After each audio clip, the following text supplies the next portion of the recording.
എന്നെന്ന് വിളിക്കുന്നത് കേൾക്കണമെങ്കിൽ, ഉമ്മ എന്ന വാത്സല്യത്തിന്റെ വിളി കേൾക്കണമെങ്കിൽ അതീ ഖുർആൻ എന്ന ഏറ്റവും വലിയ വിജ്ഞാനത്തെ പഠിപ്പിച്ചാലല്ലാതെ സാധ്യമാവുകയില്ല. കാരണം എന്താ? ബഹുമാനപ്പെട്ട ലുക്മാൻ അലൈഹിസ്സലാത്തു വസ്സലാം ഒരു യാത്ര പോകാൻ ഒരുങ്ങവേ പ്രിയപ്പെട്ട ഉമ്മാന്റെ ചാരത്തേക്ക് പോയി, ഉമ്മ ഞാൻ യാത്ര പോവുകയാ. സാധാരണ നമ്മളൊക്കെ ഗൾഫിൽ പോകുമ്പോ ഉമ്മയോട് യാത്ര പറയാൻ പോകുന്നത് പോലെ ലുക്മാൻ അലൈഹിസ്സലാത്തു വസ്സലാം ഉമ്മാനോട് യാത്ര പറയാൻ പോകവേ ആ സമയത്ത് ചോദിച്ചു, ഉമ്മ യാത്ര കഴിഞ്ഞിട്ട് ഞാൻ തിരിച്ചു വരുമ്പോ എന്റെ പ്രിയപ്പെട്ട ഉമ്മയ്ക്ക് ഞാൻ എന്താണ് കൊണ്ടുവന്ന് തരേണ്ടത്? ഗൾഫിൽ പോകുമ്പോ നമ്മളൊക്കെ ചോദിക്കാറുള്ളത് പോലെ ഉമ്മ ഞാൻ ഉമ്മയ്ക്ക് എന്താണ് കൊണ്ടുവന്ന് തരേണ്ടത്? ആ സമയത്ത് ഉമ്മാന്റെ മറുപടി, പൊന്നുമോനെ നീ യാത്ര കഴിഞ്ഞ് എനിക്ക് കൊണ്ടുവരേണ്ടത് എന്തെന്നറിയോ? എന്താണ് ഉമ്മ? യാത്ര പോകാൻ ഒരുങ്ങവെയുള്ള ചോദ്യമാണ്.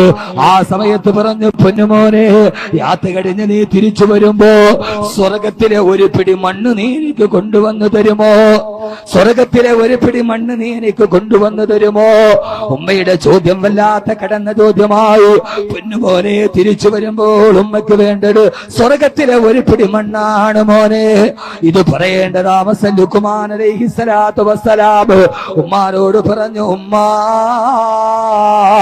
സ്വർഗത്തിലെ ഒരു പിടി മണ്ണാണ് വേണ്ടതെങ്കിൽ ആ മണ്ണിന് വേണ്ടി യാത്ര കഴിഞ്ഞ് തിരിച്ചു വരുന്നത് വരെ കാത്തിരിക്കുന്നത് എന്തൊരു അതിപ്പോൾ തന്നെ തരാമെന്ന് പറഞ്ഞ് ഉമ്മാന്റെ കാൽപ്പാടത്തിന്റെ അവിടയിലേക്ക് കുനിഞ്ഞു ലുക്മാൻ അലൈഹിസ്സലാത്തു വസ്സലാം പ്രിയപ്പെട്ട ഉമ്മാന്റെ കാൽപ്പാടത്തിന്റെ അടിയിൽ നിന്ന് ഒരു പിടി മണ്ണെടുത്തിട്ട് ഉമ്മാനോട് പറഞ്ഞു, ഉമ്മ ഇതാ സ്വർഗത്തിലെ ഒരു പിടി മണ്ണ്, ഇതാ സ്വർഗത്തിലെ ഒരു പിടി മണ്ണ്.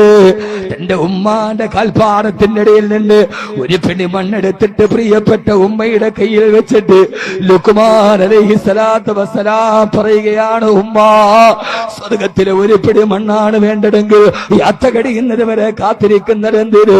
ഇതാ ഉമ്മ സ്വർഗത്തിലെ ഒരു പിടി മണ്ണ്. സ്വന്തം ഉമ്മാന്റെ കാൽപ്പാടത്തിന്റെ അടിയിലാണ് സ്വർഗത്തിലെ മണ്ണെന്ന് തിരിച്ചറിയാൻ ഒരു മകനെ കഴിഞ്ഞതെങ്ങനെയാ? ആ മകനത് പറഞ്ഞു കൊടുത്ത വിജ്ഞാനമേടാ. ആ വിജ്ഞാനം അറിയണമെങ്കിൽ ഖുർആൻ പഠിക്കണം. വലഖദ് ആതൈനാ ലുക്മാനൽ ഹിക്മത അനിഷ്കുർ ലില്ലാഹ്. അല്ലാഹ് പറയുകയാണ്, വലഖദ് ആതൈനാ ലുക്മാനൽ ഹിക്മ. ലുക്മാന് ഞാൻ ഹിക്മത്ത് നൽകി, ലുക്മാന് ഞാൻ ഹിക്മത്ത് നൽകി, ലുക്മാൻ അലൈഹിസ്സലാത്തു വസ്സലാമിന് ഞാൻ ഹിക്മത്ത് നൽകി. എന്താ സഹോദരങ്ങളെ ഹിക്മത്തേടാ? ഏതാ ഹിക്മത്ത്? എന്താ? വഖൈറുൽ ഹിക്മത്തി ഖശിയത്തുല്ലാഹ്.